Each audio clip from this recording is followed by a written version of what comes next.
Hello, hello. Welcome, Pitch Tracker. May kunting paalala lang po ako sa ating mga kapwa, mga biyahedor, kapwa gumagamit dito sa mga kalsada. Doon po sa mga mga rider na kamote, hindi naman lahat. May mga ilan-ilan na kamote.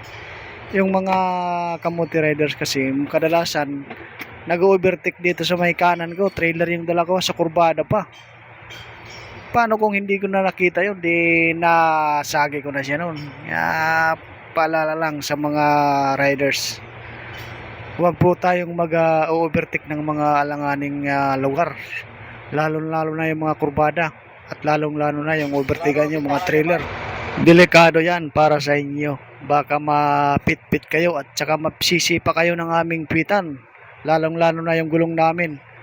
Kasi pag lumiliko na kami, mabilis ang kabig din doon pa kanan, kaya please lang mag-iingat po tayong lahat mga rider, o kahit yung mga four wheels na rin, kasi minsan may overtake din sila ng mga alanganin, lalong na ng mga kurbada.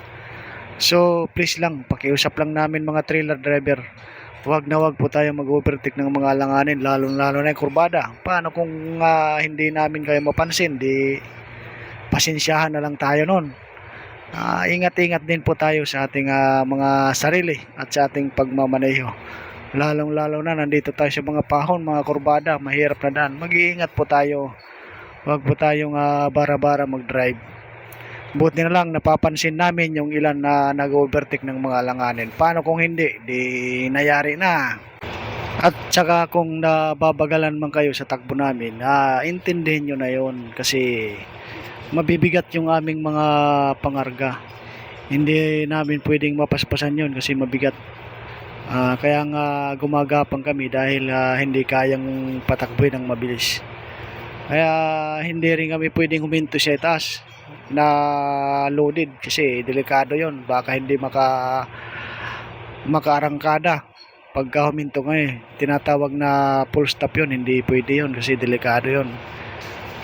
At yun lang, at maraming salamat sa inyong lahat. At shout out sa mga kapwa ko mga bihayador at sa mga nakakasabay ko dito sa aking pagbibiyahe. Shout out sa inyong lahat. At mag-iingat po tayong lahat sa ating pagbibiyahe. At kung bago ka palang pasok sa YT channel ko, baka naman please subscribe my YT channel. At paki-click na rin yung notification bell para updated ka lagi sa aking mga video na aking gagawin. Yun lang, salamat. Ang destination pala ni Pitch Tracker ngayon ay papunta sa Kawayan, sa Isabela City sa Kawayan. Magdi-deliver tayo doon ng new bottle ng Ginebra San